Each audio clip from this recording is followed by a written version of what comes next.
श्री दुर्गा सप्तशती के 12वें अध्याय का अध्ययन अब हम करेंगे। देवी बोली, हे देवताओं, जो पुरुष इन स्रोतों द्वारा एकाग्रचित होकर मेरी स्तुति करेगा, उसके संपूर्ण कष्टों को निसंदेह हर लूंगी। मधुकैटभ के नाश, महिषासुर के वध और शुंभ और निशुंभ के वध की जो मनुष्य कथा कहेंगे, मेरे महात्म्य को अष्टमी, चतुर्दशी और नवमी के दिन एकाग्रचित से भक्ति पूर्वक सुनेंगे, उनको कभी कोई पाप न रहेगा। पाप से उत्पन्न हुई विपत्ति भी उनको न सताएगी। उनके घर में दरिद्रता न होगी और न उनको प्रियजनों का बिछोह ही होगा। उनको किसी प्रकार का भय न होगा। इसलिए प्रत्येक मनुष्य को भक्ति पूर्वक मेरे इस कल्याणकारक महात्म्य को सदा पढ़ना और सुनना चाहिए। मेरा यह महात्म्य महामारी से उत्पन्न हुए संपूर्ण उपद्रवों को एवं 3 प्रकार के उत्पातों को शांत कर देता है।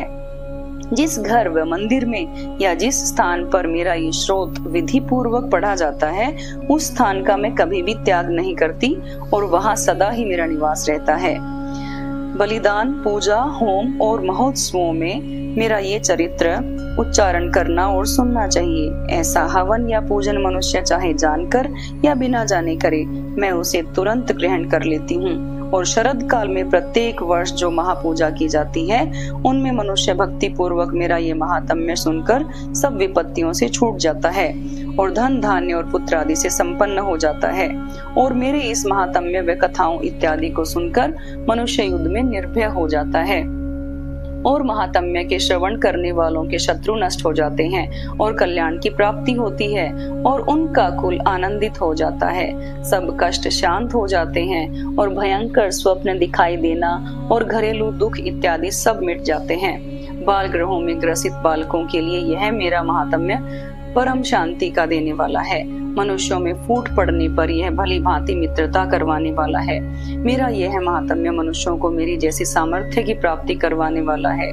पशु, पुष्प, अर्घ, धूप, गंध, दीपक इत्यादि सामग्रियों द्वारा पूजन करने से, ब्राह्मणों को भोजन करा के, हवन करके, प्रतिदिन अभिषेक करके, नाना प्रकार के भोगों को अर्पण करके और प्रत्येक वर्ष दान इत्यादि करके जो मेरी आराधना की जाती है, उससे मैं जैसी प्रसन्न होती हूँ, वैसी ही प्रसन्न मैं इस चरित्र के सुनने से हो जाती हूँ। यह महात्म्य श्रवण करने पर पापों को हर लेता है और आरोग्य प्रदान करता है। मेरे प्रादुर्भाव का कीर्तन दुष्ट प्राणियों से रक्षा करने वाला है, युद्ध में दुष्ट दैत्यों का संहार करने वाला है। इसके सुनने से मनुष्य को शत्रुओं का भय नहीं रहता। हे देवताओं, तुमने जो स्तुति की है अथवा ब्रह्मा जी ने जो मेरी स्तुति की है, वह मनुष्यों को कल्याणमयी बुद्धि प्रदान करने वाली है। वन में, सूने मार्ग में अथवा दावानल से घिरे जाने पर, वन में चारों ओर से घिरा हुआ, शत्रुओं द्वारा पकड़ा हुआ, जंगल में सिंहों से, व्याघ्रों से या जंगली हाथियों द्वारा पीछा किया हुआ, राजा के क्रुद्ध हो जाने पर मारे जाने के भय से, समुद्र में नाव के डगमगाने पर, भयंकर युद्ध में फंसा होने पर, किसी भी प्रकार की पीड़ा से पीड़ित, घोर बाधाओं से दुखी हुआ मनुष्य मेरे इस चरित्र को स्मरण करने से संकट से मुक्त हो जाता है। मेरे प्रभाव से सिंह, चोर या शत्रु इत्यादि दूर भाग जाते हैं और पास नहीं आते। महर्षि ने कहा, प्रचंड पराक्रम वाली भगवती चंडी का यों कहने के पश्चात सब देवताओं के देखते ही देखते अंतर्ध्यान हो गई।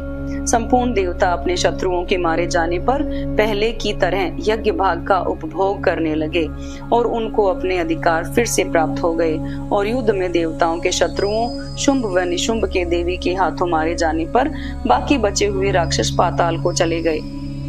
हे राजन, इस प्रकार भगवती अंबिका नित्य होती हुई भी बार बार प्रकट होकर इस जगत का पालन करती है, इसको मोहित करती है, जन्म देती है, प्रार्थना करने पर समृद्धि प्रदान करती है। हे राजन, भगवती ही महाप्रलय के समय महामारी का रूप धारण करती है और वही संपूर्ण ब्रह्मांड में व्याप्त है और वही भगवती समय समय पर महाकाली और महामारी का रूप बनाती है और स्वयं अजन्मा होती हुई भी सृष्टि के रूप में प्रकट होती है। वह सनातनी देवी प्राणियों का पालन करती है और वही मनुष्य के अभ्युदय के समय घर में लक्ष्मी का रूप बनाकर स्थित हो जाती है। अभाव के समय दरिद्रता बनकर विनाश का कारण बन जाती है। पुष्प, धूप और गंध आदि से पूजन करके उसकी स्तुति करने से वह धन एवं पुत्र देती है और धर्म में शुभ बुद्धि प्रदान करती है। ये था 12वां अध्याय।